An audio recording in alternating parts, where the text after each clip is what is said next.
andito yung, tingnan nyo kung gaano kahaba yung nilakbay ng drones, yung pag-atake ng Israel drones papunta sa kanila. So, ang mas malala mga kamanoy, dito sa mga OFW ng Lebanon, ng Jordan, sila talaga yung pinaka-fronta eh. Baga sila yung pinaka-final defense. Kususangpu. Kastusa. Kastusa. ठीक छ राम्रो छ Apakah Barma? Hai, alhamdulillah baik. Assalamualaikum abad.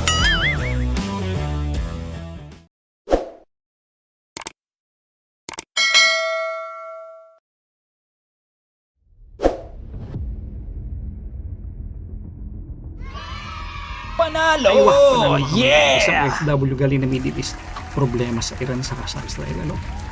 ICE allegedly hit sites in Iran and explosions heard possibly in Syria and Iraq. Fox's Connor Hansen live from New York right now with the very latest. Connor, what do we know? Courtesy of Fox 11, Los Marla Angeles. and Alex, we know U.S. officials are telling Fox News that Israel did carry out a strike in Iran, but Okay. Huwag kayong mag-alala mga kapamilya namin sa Pilipinas. So far, awan ng Diyos, lahat dito ay okay pa din. Dito sa Kuwait, okay pa. Walang pressure sa lahat ng neighboring countries ng GCC. Sa Qatar, sa Bahrain, sa UAE, sa Oman, okay pa dito. Wala pa namang masyadong focus about sa giyera. Alright? Kaso, ang problema kasi, frontline ng Kuwait mga kamadoy. Kasi dito sa siguro kulang na 1 kilometro sa dagat na yan, sa Persian Gulf. Pagka cross dyan, siguro mga 40 minutes lang siguro na barko. Kabila na yung Iran. So, ibig sabihin, may posibilidad na mangyari yung dati yung Gulf War nung 90s, yung Iraq War. May posibilidad na kung lumala, maging severe yung laban, may makikita kami ng mga ICBM dyan sa taas. ICBM yung Intercontinental Ballistic Missile na kayang tumakbo, kayang lumipad ng 5,000 to 6,000 kilometers yung kapabilidad niya na para yung mga targeting points areas niya. Kayang tumakbo ng ganun kahaba maybe in a few hours siguro. So may posibilidad na pwede namin makita na parang mga satellite dyan sa taas. Huwag naman sana, Huwag naman sana maging ganun kalala yung mangyayari. Kasi even though na nag-retaliate na ngayong Israel, lalong magkakaroon ng masyadong tension. Kasi kung makita nyo, ilalagay ko yung camera para mas makita natin yung ating illustration. Ito po yung mapa ng balita kanina. Ito po yung spot ng Israel. At yung sinasabi ko na Kuwait, ito kami. Andito po yung Kuwait. At andito siguro ko. Ito yung sinasabi ko na Persian Gulf. Pag pinag-cross nyo yan mga kamanoy, sabi nila is 45 minutes lang yan. Tapos andito, mas malala. Kami yung frontline masabi natin, Isfahan siya, medyo malapit siya dito sa amin. Hindi lahat kasi ng defense area, location ng Iran. Sigurado meron yan dito sa lower part, sa upper part, or kung saan maraming defense strategy. Kung mayroon defense strategy yan dito, tapos mag-cross siya papunta ng Israel, andito nga pala yung Israel sa color blue na to.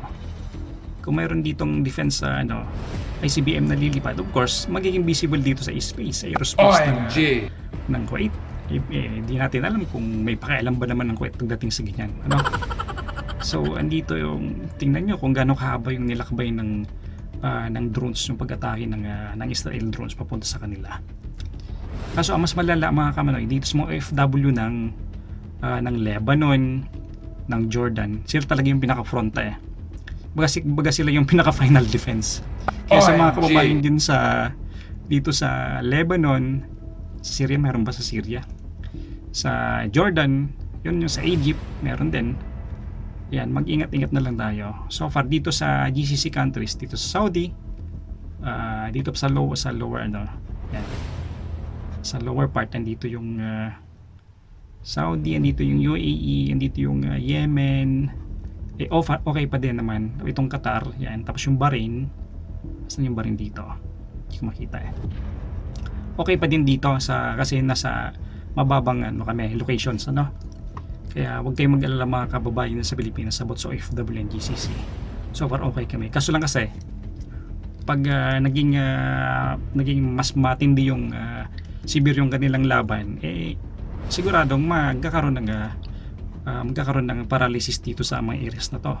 Kasi hindi natin alam kasi nuclear capabilities yung dalawa na yan base sa IAEA, sa International Agency, International Atomic basta ganun, agency ganun, limutan ko yung niya, abbreviation lang kasi yun.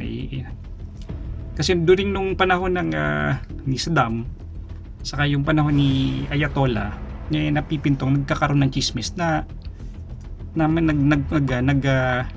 nag-iimbento ngayon ng nuclear missile ng Iraq. Kaya sinalakay ng Israel ang mga few bases ng Iraq para ma-shutdown yung mga nuclear capabilities nila sa Iraq. At the same time, ganun din inatake ng Israel tong Isfahan kasi nga ganun din may nuclear